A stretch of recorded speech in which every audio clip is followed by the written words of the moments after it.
Doctor प्रसाद पावले यांचे प्रसन्न skin clinic. उपलब्ध सुविधा इसप, कच करणं, जळवात, ॲलर्जी, सोरायसिस, त्वचा कोरडी पडणं, त्वचेवरील पुरळ, नागिन, तर सौंदर्य समस्या, पांढरे डाग, काळे डाग, मुरूम, चेहऱ्यावरील वांग, डोळ्याखालील काळे वलय, सुरकुत्या, केस समस्या, टक्कल पडणं, केस गळणं, कोंडा होणं, चाई, चामखीळ, तीळ, मस इत्यादींवर उपचार.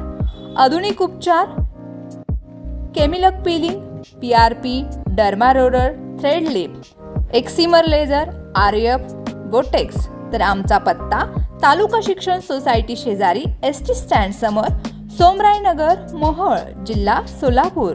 मोबाईल क्रमांक 9226838261.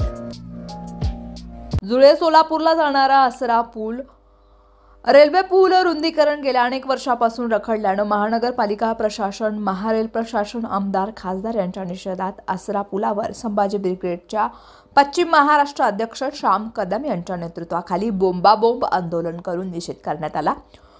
होडगी रोड आणि विजापूर रोडला जोडणारा महत्त्वाचा असणारा पूल अरुंद असल्या कारणानं वेळोवेळी वर्दळीमुळे ट्रॅफिक जामचा प्रश्न हा उद्भवत होता. तसंच या पुलावर अपघात होऊन 4 जणांचा बळी सुद्धा गेला होता.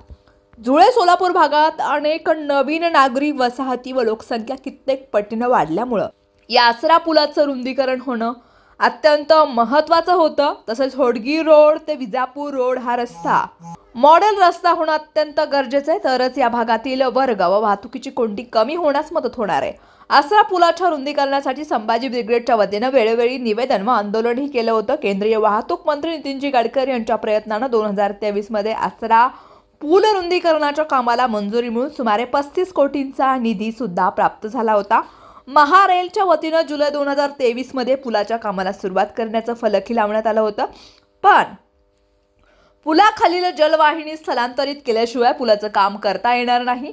जलवाहिनी स्थलांतर करण्यासाठी सुमारे 10 ते 12 कोटीची गरज असून महानगरपालिका व महारेल यांच्या टोलवाटोलवीमुळे आसरा पूल रुंदीकरणाचं काम गेल्या 2 वर्षांपासून रखडलेलं आहे. सोलापुरातील खासदार, आमदारांच्या दुर्लक्षितपणामुळे आसरा पूल रुंदीकरणाच्या कामाला मंजुरी मिळून देखील 2 वर्षांपासून हा प्रश्न प्रलंबित आहे.